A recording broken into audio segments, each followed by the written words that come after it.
I'm familiar. Hello, my name is Leif Erikson, and I was the first European to set foot on North America. Many people think it was Christopher Columbus, but it was actually me who set foot on this land. I was born around 970 in Iceland, but when my father discovered Greenland in 983, I moved there 3 years later. Later, I sailed to Norway, but stopped on the way and married and had a son.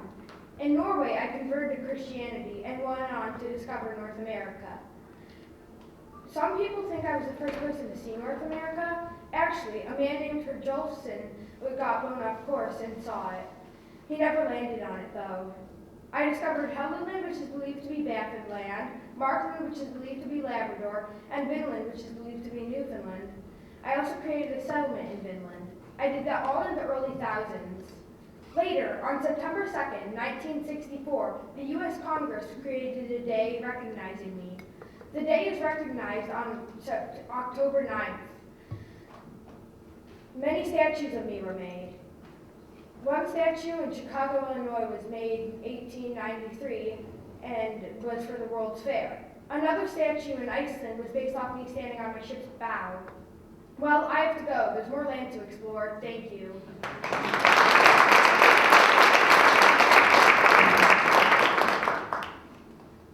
Hello, my name is Marco Polo. I was born in Venice, Italy in 1254. My mother soon died after my birth, and my father had already left for Asia to trade, so I was sent to live with relatives. While living with relatives, I learned how to become a merchant.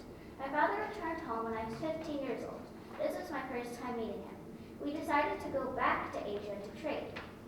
When arrived, we traded on the Silk Road and crossed across the Gobi Desert.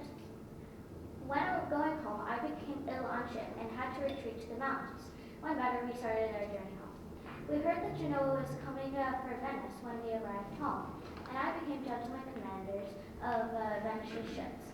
We fought, and Genoa won the battle, taking 7,000 people along with them to imprison, including me. While in jail, I met a man named Rasticello. He helped change my famous stories, The Travels of Marco Polo, into a book. I was in jail for 10 months. My book was printed in 1477. Thank you.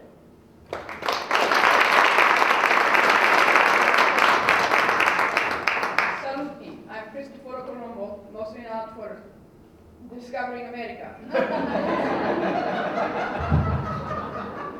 I was born in August of 1452 in the port city of Genoa, Italy. My first taste of sailing was when I was 16 years old, and I joined the Portuguese merchant marine. Soon, I was hired as an agent for a Genoese company to buy sugar in Madeira, which is an island owned by Portugal. The blocking of the Silk Road by Muslim countries inspired me to find a seaward route to India and China across the Atlantic. I went to Portugal to find funding for that voyage, but I was denied every time I appealed to King John II. Then I went to Spain, where Queen Isabella and King Ferdinand finally granted me a yearly allowance of 12,000 gold coins a year. I used the money they gave me to buy 3 ships, the Nina, the Santa Maria, and the Pita. I set sail on August of 1492 and finally found land on October of 1492. I set up the colony of La Navidad and sailed back to Spain, delivering many exotic goods and news of my discovery. Soon, I immediately set sail with 18 ships and 2,000 soldiers. And by 1502, I had conquered most of the Caribbean. On my third and fourth voyages, I discovered South America and made many maps of Central and South America. And after that was the end of my sailing years. If you will excuse me, I must receive my next assignment from Ferdinand and Isabella. Thank you.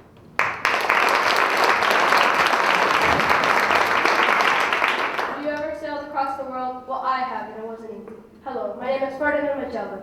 I am a brave explorer who sailed across the world. I was born in 1480 in Porto Rosa, Portugal. At an early age, I discovered a love for sailing. So in 1505, I enlisted in the Portugal fleet. I served from 1507 to 1510, but in 1513, I was severely injured by a man rushing into me with a lance. After that, I offered my services to King Manuel, and he refused because of my injury. So in 1517, I moved to Spain. There, I offered my services to King Charles I, and he accepted. He gave me 5 ships, the Trinidad, the Victoria, the Concepcion, San Antonio, and Santiago.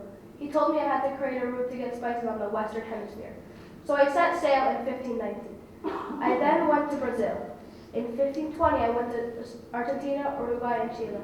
In 1521, I discovered the Strait of Magellan and sailed through and crossed the Pacific Ocean in 99 days. After that, I reached Guam and then Philippines, where I had a big battle and fought off many natives. I then went to Indonesia and collected spices.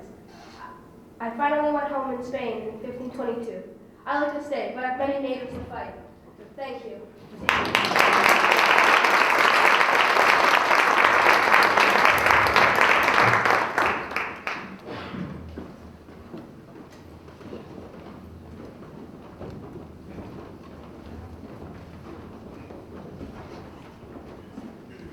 Hi, my name is Hernando Cortez. I was born somewhere around 1485 in Medellin, Spain. The discovery that I am most famous for is the discovery of Mexico, the country that would soon invent the taco. In 1511, I served in my first expedition to Cuba, led by Diego Velázquez. Soon after, about 10 years later, I landed in Mexico. Thank you.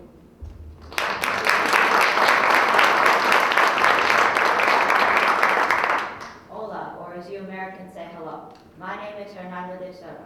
I was born around 1500 in Jerez de los Caballeros, Spain. I explored the New World, which is now called North America. When I was 15, I wanted to go on an expedition, so I asked my dad. He said yes. Soon I was on a ship headed to Panama. I met the captain. His name was Pedro Arias. Soon we explored Panama. We then went to war with the city in Nicaragua. We won. I became very wealthy and settled in Leon, Nicaragua. In 1525, I heard of a place that had many riches, so I really wanted to go. It was Peru at the time. Now it's called Peru. So I went with my friend Francisco Pizarro when I was 31. We marched through Peru and found the Incan Empire. Then Francisco and his men captured the king and demanded a room full of gold for his promised freedom. When they gave us the gold, Francisco killed them anyway. That led to war with us and the Incas. We obviously won the war. I became very, very wealthy from that. And from the wealth, the Incas declared me the leader of the capital city, Cuzco. With my new wealth and position of power, I sailed back to Spain and married Isabel, Pedro Arias' daughter. I wanted to explore again, but in the New World, or North America. So I met with King Charles I of Spain for advice and permission. He made me the governor of Cuba, so I sailed there in 1538. Before I left for Florida, I let Isabel be the governor. I brought 600 men, pigs, and horses with me. I landed in La Florida in 1539. I then marched through Georgia looking for gold. Then I found the Mississippi River in May 1541. Well, as many people do at this time of year, I should rediscover Florida. Thank you.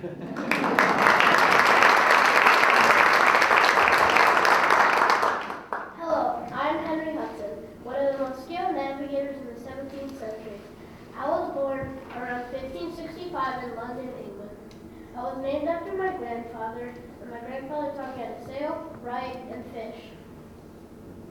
In my early 40s, I took my first voyage to Spitsbergen, Norway in 1607.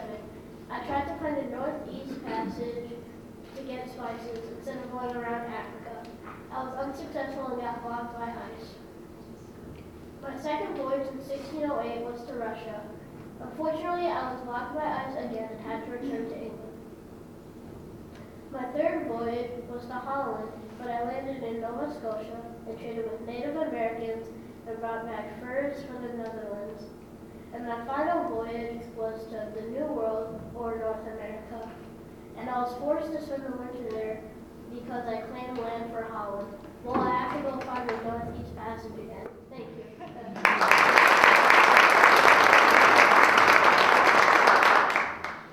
Bonjour, je m'appelle Samuel de Champlain. Je suis le grand explorateur de la Nouvelle-France. Ladies and great explorer of New France. I was born in Blois, France in 1574. My father taught me map making, navigation, and seamanship, and I got to experience it in real life with my uncle. When I was 20, I joined the French army, but I quit after 2 years and sailed to the Caribbean. When I returned in 1601, I suggested to the King of France that a canal be built through Panama's isthmus. Instead, he appointed me geographer.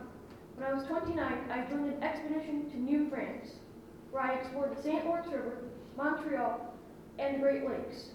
I also discovered a lake of my own, and I liked it so much I called it Lake Champlain.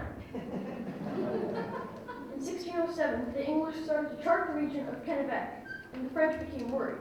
So they sent me to create Quebec, a fur trading colony, in 1608. It wasn't easy though. The first year, 8 out of 24 settlers died. In 1626, war broke out between England and France. The English sent a team of troops commanded by David Kirk to Quebec. They blocked all our communication and trade for 2 years before we were finally invaded in 1628. We were taken prisoner back to England, where I helped negotiate the Treaty of Saint-Germain-en-Laye, which ended the war, returned Quebec to France, and released all the prisoners. I immediately returned to Quebec, where I have an everlasting calling to govern. Thank you.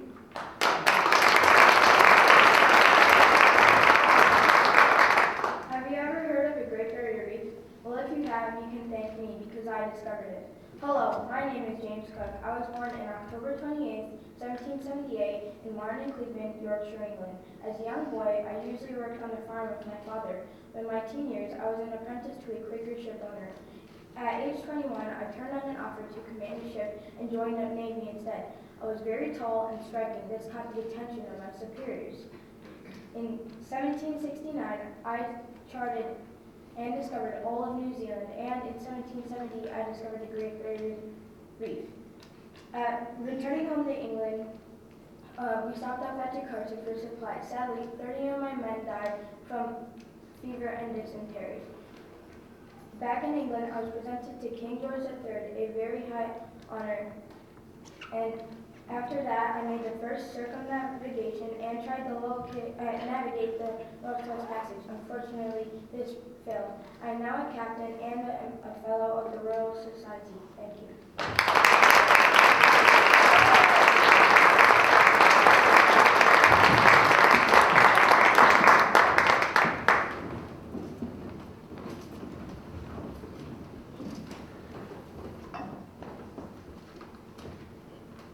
That was a big map to make.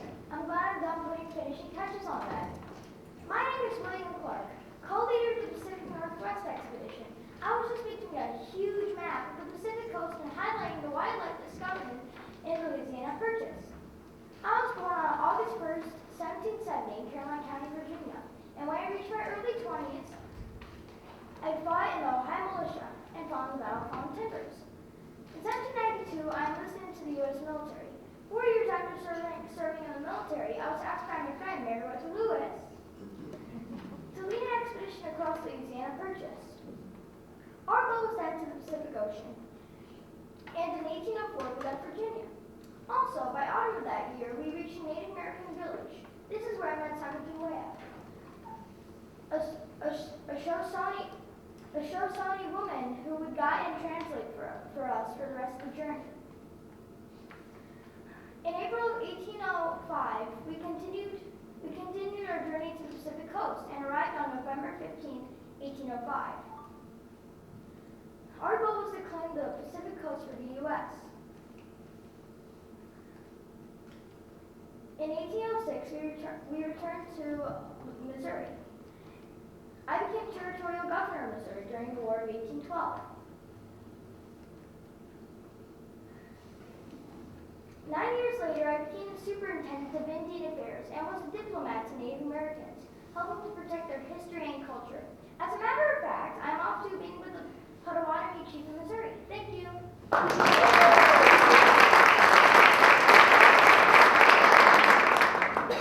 Hello, I'm Meriwether Lewis, and I found a way to get from the Mississippi River to the Pacific Ocean. Not an easy trip back in the early 19th century.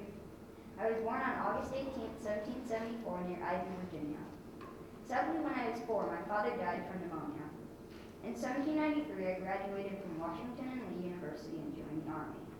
A year later, I fought fought in the Whiskey Rebellion, which was a farmer revolt against tax. In 1795, I got moved to the Specialized Division of Sharpshooters and met a man named William Clark. In 1801, I quit the Army and became Thomas Jefferson's private secretary. 2 years after that, he asked me if I could explore Louisiana Purchase, as not much was known about it, and USA had just brought it from France.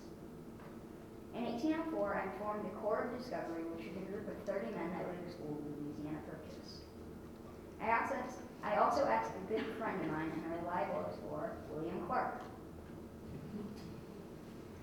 On May 14, 1804, we set out on our journey and met a Shoshone Native American called Sacagawea.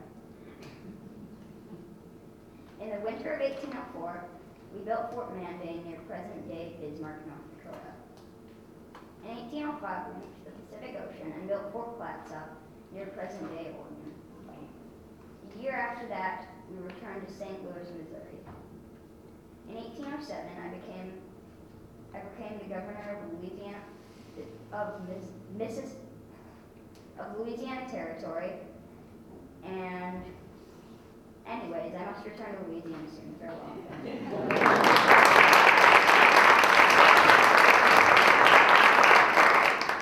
Ben hey, or as you say, hello. My name is Sacagawea. You may have heard of me because I contributed to the success of the Lewis and Clark expedition.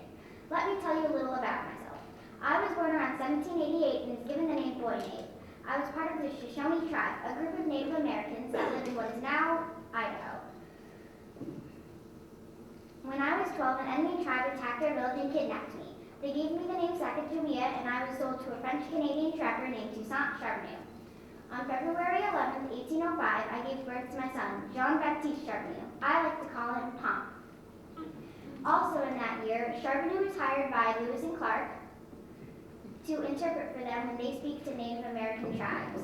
He was told to bring me along to ensure their safety because Native American tribe rules state that Native Americans cannot attack groups of white men traveling with Native American women.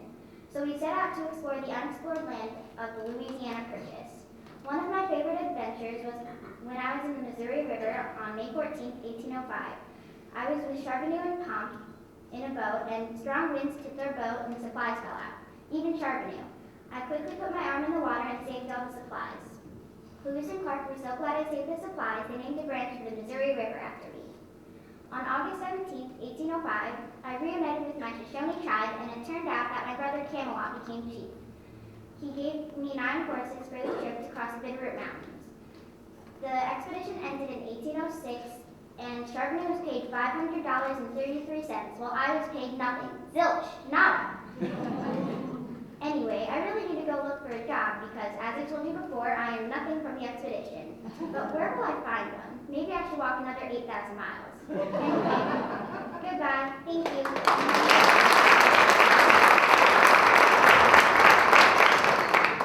Man, it's warm out here in the Midwest. Oh, sorry, I just came back from my travels to the Antarctic. Hello, I'm James Clark Ross, and I joined the British Royal Navy when I was only 11 years old. I was born on April 15, 1800 in London, England. In 1819, I won my first Antarctic expedition. In 1833, I became commander, and after that, I became interested in the South Magnetic Pole. The South Magnetic Pole is where the Antarctic sits. From 1835 to 1838, I worked on magnetic survey in Britain. After that, I started the Erebus and Terror expedition. After the expedition, I wrote a book, was elected to the Royal Society, and I also married Anne Coleman. I'd love to share more with you about the Antarctic, but King William IV has asked me to prepare another expedition. Thank you.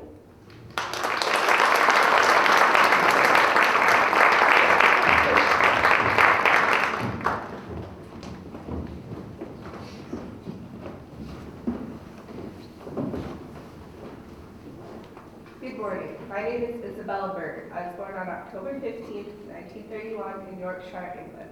As I grew up, I started to develop health problems. So when I was 18, I had a tumor removed from my spine. After the operation, I developed insomnia and depression. So my doctor recommended travel as a cure.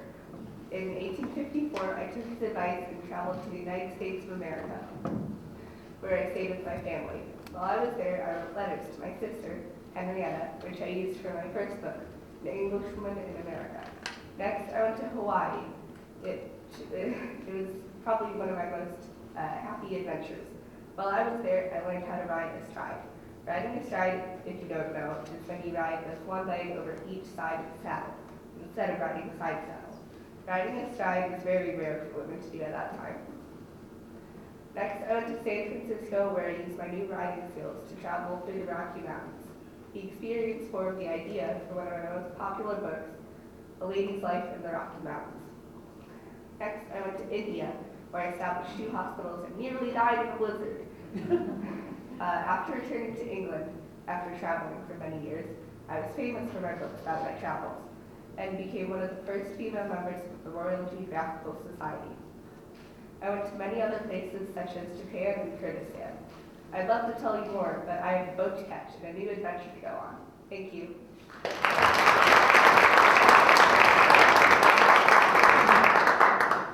Good morning, everyone. I am Mary Kingsley, and I explored Africa and also became the first woman to climb Mount Cameroon, an active volcano and 13,255 feet high. I was born on October 13, 1862, in London, England. As a child, I never went to school, but I read a lot of books that my father wrote. He said that an education for me would be unnecessary because I was a girl and that I should just stay at home and take care of my sick mother. In 1885, I took my first trip to Africa, and that was in the same year I climbed Mount Cameroon.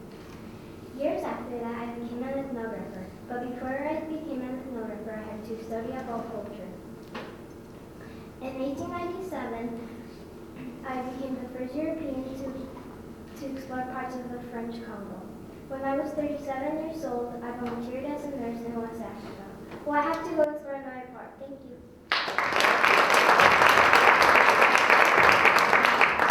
Hi, I'm Melly Bly. My real name is Elizabeth Cochran. I was born May 5th, 1864 in Cochrane Mills, Pennsylvania. My career started in 1885 when a guy named Erasmus Wilson wrote an article about how women were worthless. I got mad at Erasmus, so I decided to write back. He liked my feedback, so he hired me. Back then, it wasn't proper to use your real name as a journalist, so my name got changed to Nellie Bly after a Stephen Foster song. In 1887, I went to Blackwell's mental asylum to report all the bad treatment that people got in the asylum. Like nurses would choke them or beat them with broom handles if they gave them only a little trouble. In November 14, 1889, I did my greatest achievement by setting to go around the world in 72 days. I left from Hoboken, New Jersey, and traveled to 10 countries in Asia, Europe, and Africa. I returned on January 25th, 1890, setting the world record of 72 days, 6 hours, 11 minutes, and 14 seconds. I also wrote a book on it called Nellie Bly's Book, Around the World in 72 Days. My years as a journalist ended when I retired in 1896 and helped my husband run his company known as the Ironclad Manufacturing Company. I would love to talk more, but I have to go publish the Daily Journal. Bye. Thank you.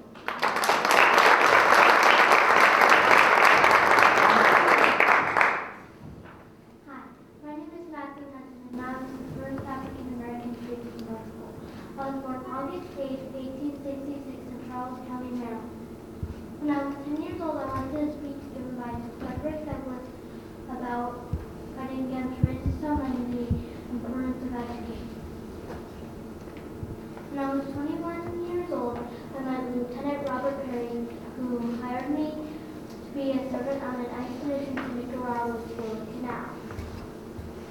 On this expedition, he could see I was a very hard and loyal worker and was helping reach the North Pole. We had 6 attempts to reach the North Pole.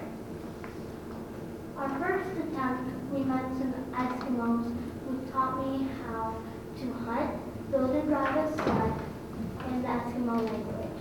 Our hardships on this journey was storms, lost food, and my left eye froze.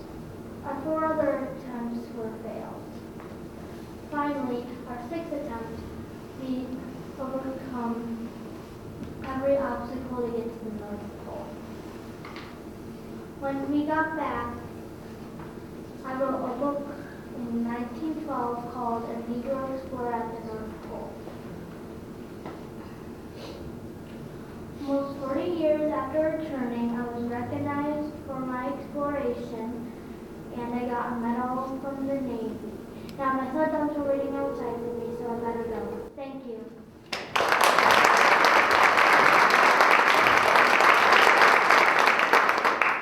Good morning. My name is Gertrude Bell. I was born in Durham, England on July 14, 1868. I was born into a very wealthy family, but sadly my mother died when I was young. But thanks to my grandfather, I attended Oxford College, and that's where I studied politics and history. I graduated Oxford College in 1892. I traveled to many places, and I am also known as the Queen of the Desert. I traveled to places such as Mesopotamia, Asia Minor, and Arabia. I was very well liked and trusted because I listened to the different perspectives of tribal leaders and officials. I was pretty adventurous for my time. Just last year, entomologists discovered a new genus of bees and named it in my honor. Wow, isn't that nice of them? Well, I would love to talk more about my exciting and thrilling adventures and where I would like to travel to next, but Nicole Kidman, who portrayed me in a movie, and I are supposed to be meeting soon. Thank you very much.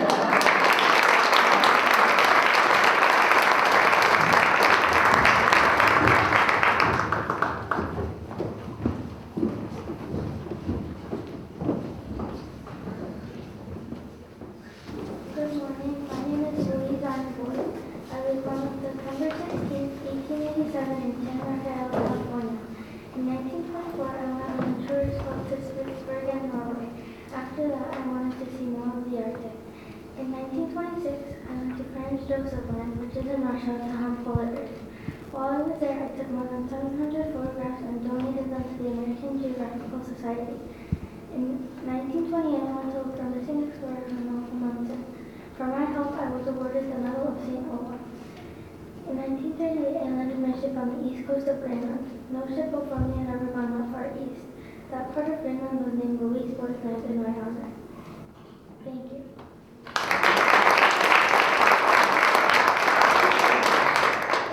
Hello, my name is Bessie Coleman. I was born on January 26, 1892 into a sharecropping family in Atlanta, Texas. I was so good at doing math that I earned the privilege to stop working in the cotton fields and go to college once I was older. After graduating from Langston University, I moved to Chicago, where I was hired to buff nails in a men's nail salon. That's what I heard talk about the fancy new planes they're all excited about. I told them all, I'll fly a plane. I will. All of the men there laughed at me. That very day, I quit my job and moved to France to learn to fly. Because I was an African American, I couldn't learn to fly in the U.S. I started lessons in December, and 6 months later, I became the first African American woman to earn an international pilot's license.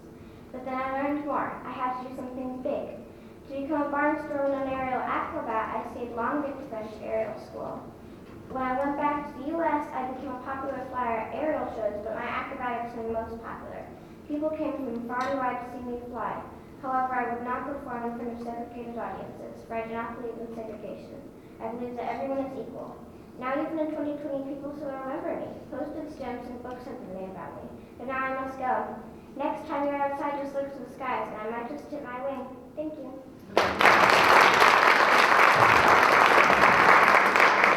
Hello, I am Amelia Earhart, or as some people call me, Lady Lindy. They call me this because I'm a pioneer in aviation, just like Charles Lindbergh. I was born in 1897 in Atchison, Kansas. Later, my mom and I moved to Chicago, and I went to Hyde Park Academy. One day after graduating from high school, I saw soldiers of World War I, and I wanted to help them. So I volunteered as a nurse in the Red Cross. I then received my pilot's license in 1923, and I created an organization called 99, made of 99 female pilots. One day in 1932, I got a call from a newspaper publisher, George Putnam. He asked me if I wanted to be the first female to fly across the Atlantic Ocean. I, of course, said yes. After flying 15 hours solo, I successfully made it. We later married. He and others encouraged me on my next trip, circumnavigating the globe. I was on that trip when I got a call from Miss Reback inviting me here for Biographer's Tea. The next time you'll hear from me will be in a place called New Lincoln. Well, I have a queasy feeling about this trip, but wish me luck. Thank you.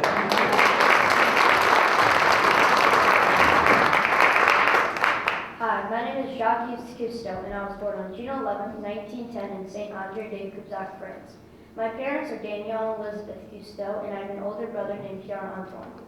I joined the Navy in 1930, where I received a degree in engineering in 1932.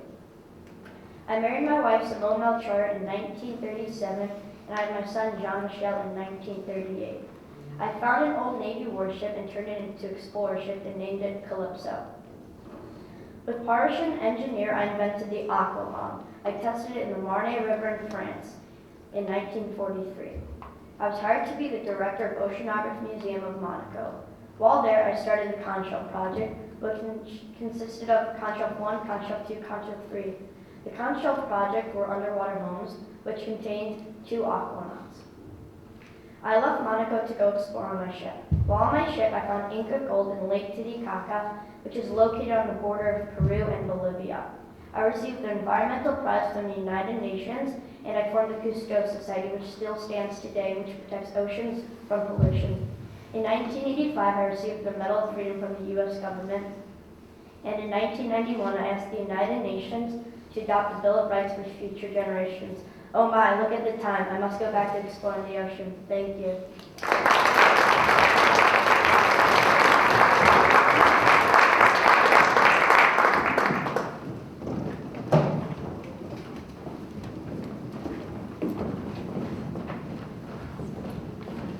Hello, I'm John Glenn. I was the first American to orbit the Earth, circling it 3 times. I was born on July 18, 1921, in Cambridge, Ohio.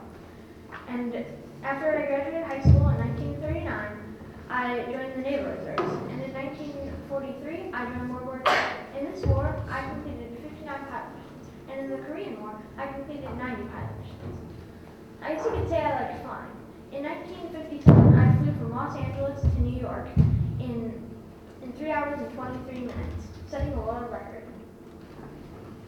In 1962, I was chosen by NASA to go up into space. When I went up into space, I was alone, and I circled the Earth 3 times. I did this in 5 hours. In 1974, I became a U.S. Senator for Ohio, and in 1979, Tom Wolfe wrote a book about me called The Right Stuff, and in 1983, it was made into a movie. My space travels were not done yet. In 1998, I was a payload specialist on a mission to go up into space. And a payload specialist is someone who does different experiments in space, like seeing if age affects the person in space. Now I would like to go and watch my movie. Thank you.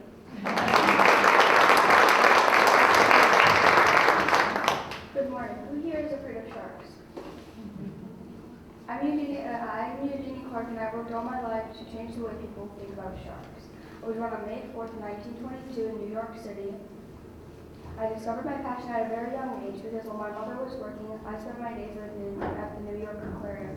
Even though I liked all the other fish, the sharks were always my favorite. When I found out that other people considered them ugly, that's when they became my passion. I graduated from Hunter College in 1942 with a bachelor's degree in zoology. Then I went to Algaraka to research the Moses Sole. Algaraka is by the Red Sea, which was practically unexplored at the time. I found out that the Moses Sole had a natural shark repellent. After I finished my next project at Algaraka, I was awarded a PhD for my research on the swordfish and platy because I found out that the bird flies offspring.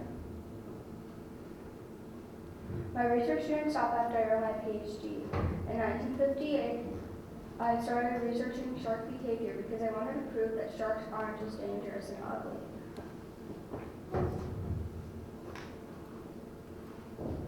When I completed my experiments, they proved that sharks are actually quite intelligent. I have to go now, but if you're ever by the Red Sea, I would be glad to see you there.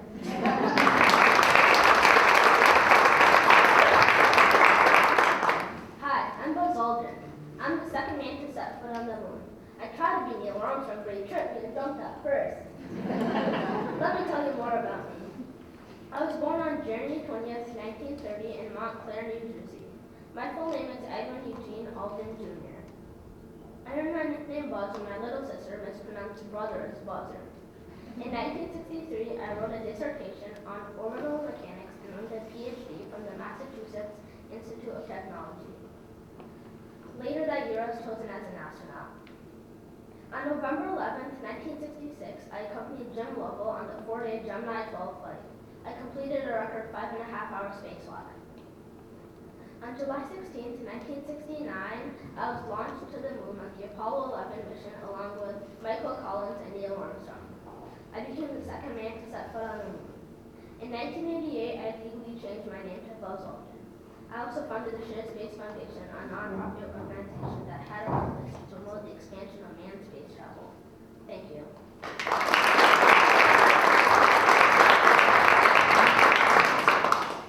One small step for man, one giant leap for mankind. Hello, my name is Neil Armstrong, and I was the first man on the moon. But first, let me tell you a small step to live up to that. I was born August 5th, 1930 in Wapakoneta, Ohio. During my childhood, I became fascinated with planes at the age of 6 after my first ever plane ride. In 1947, I received a scholarship from the Navy to go to Purdue University, and that same year, I became an Naval Air Cadet. 2 years later, I enlisted for the Navy. I studied aeronautical engineering. 1 year later, I graduated from flight training school and was immediately deployed to San Diego, California to fight in the Korean War. In January 28, 1956, I married Janet Shearing. And in 1962, I joined the space program, and I became really famous for that. The space missions I went on was the Gemini 8 and, of course, the Apollo 11. The Gemini 8 was the scariest mission I've ever been on because when I went into space, something went wrong with the thrusters and we fell out of the sky. But luckily, we landed in the Pacific Ocean. And of course, as you know, the Apollo 11, where I was the first man on the moon in 1969. I have to go back to NASA. Thank you.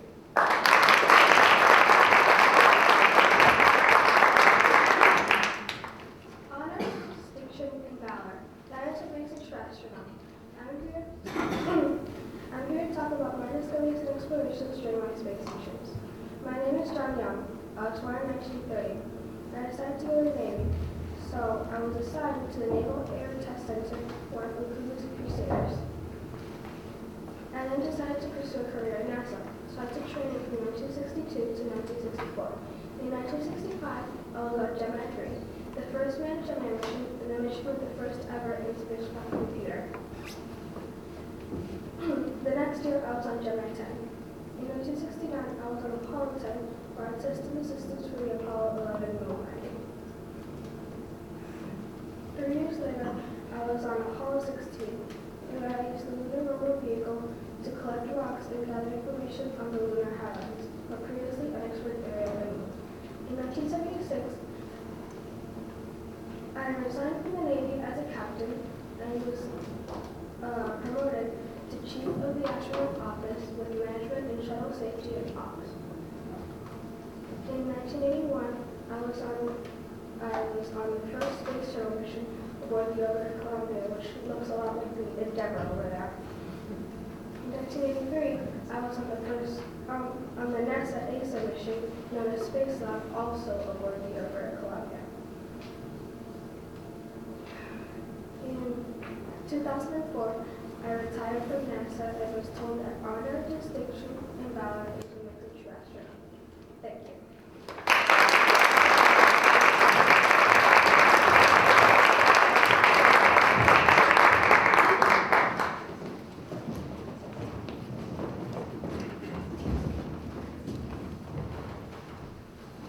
Hi, I'm Jane Goodall. I studied chimpanzees for 50 years. I was born on April 3rd, 1934 in London, England. When I was young, my parents gave me a stuffed chimpanzee named Jubilee. That inspired me to study them. When I got out of school, my friend invited me to go visit her in Africa. I had no money, so I got a job as a secretary. I hated it.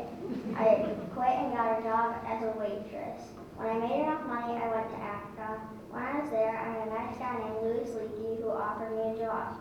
Of course I took it. My job was to dig up bones, but Louis saw I was interested in chimpanzees, so he gave me a different job. I was supposed to study the chimpanzees, and I did. I discovered that the chimpanzees are a lot like people. They laugh, play, use tools, share, kiss, hug, and even pat each other on the back. I discovered a lot more about chimpanzees too. I was in magazines, movies, and even a TV series. I wrote books about the chimpanzees. I created the Jane Goodall Institute and the Take Care program. The Take Care program is a program where I teach people about chimpanzees and teach them that we should appreciate them more. Did you hear that? I think it was a chimpanzee crying for help. Thank you.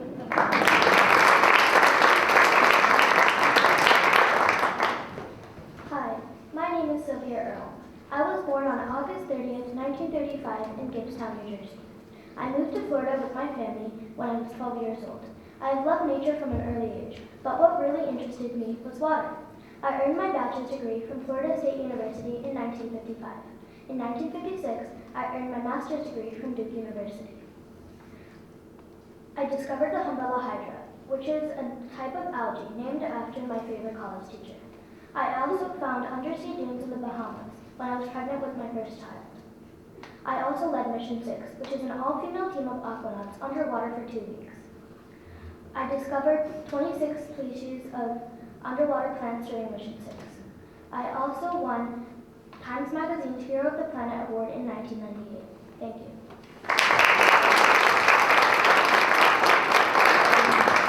Good morning. I'm Valentina Tereshkova. I'm known as the first woman to travel into space. I was born on March 6, 1937 in Maslenikovo, Russia. I grew up with my mother and my 2 siblings. My father passed away when I was 2 years old while fighting in World War II. All my life, I've had a love for parachuting. I was still an amateur parachutist when I was recruited into the Vostok Cosmonaut program. Out of 400 women that applied, 4 were chosen, and one of those 4 was me. I became the first woman to travel into space on June 16, 1963. I spent 3 days in space and orbited the Earth 48 times. Then, I also became the first woman to orbit. Even today, at 82 years old, I'm still getting my recognition. I was invited to a Soviet celebration for my 70th birthday. And I've also received some awards. I've had a crater on the moon named after me, and I've been on some postal stamps. Well, I have to go to another space event. Thank you.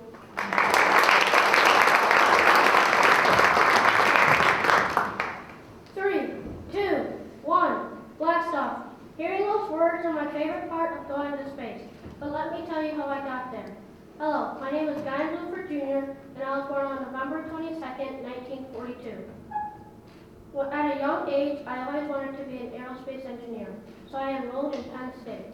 At Penn State, I got a degree in science in the field of aerospace engineering.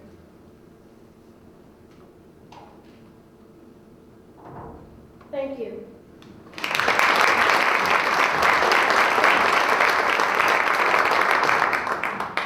Hello, I'm Nate Jemison, and I was the first African-American female in space. I was born October 17, 1956 in Decatur, Alabama. When I was 3 years old, we moved to Chicago, Illinois. My father's name was Charlie Jemison, my mother's name was Dorothy Jemison. When I was in kindergarten, my teacher wanted me to be a nurse, but I wanted to be a scientist and never gave my dream up. I went to Morgan Park High School and graduated in 1973. That same year, I went to Stanford University and graduated with degrees in chemical engineering and African American studies before going to medical school at Cornell University and joining the Peace Corps. I visited Africa in 1979 and visited Asia in 1980. While I was in Asia, I administered medical treatment to a Cambodian refugee camp in Thailand. In 1985, I returned back to Los Angeles, and a friend of mine wanted me to try NASA, which stands for National Aeronautics and Space Administration. But sadly, on January 28, 1986, the Space Shuttle Challenger exploded, so they had to postpone the next mission. I reapplied and got chosen with 14 others. On September 16, 1992, the Space Shuttle Endeavour took off with me in air. I conducted experiments on weightlessness and motion sickness while in space. I returned back, and I started the Dorothy Jemison Foundation for Excellence in honor of my mother, who was a great influence. I also received a position at Dartmouth College to teach about space technology and its benefits for developing countries. I continue to teach today and hope to inspire others the way science inspired me. Thank you.